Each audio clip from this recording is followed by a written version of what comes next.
Hola, hola, buenos días. Hoy tenemos un arbusto en amarillo. Se llama Citisus, es para exterior, maceta pues un tamañito grande o también jardín. Soporta pleno sol y es una planta que florece toda la primavera-verano.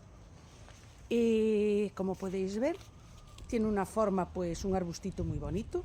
Una vez terminada la floración, se aconseja darle una poda para que siempre esté pues con una forma frondosita, que no crezca demasiado.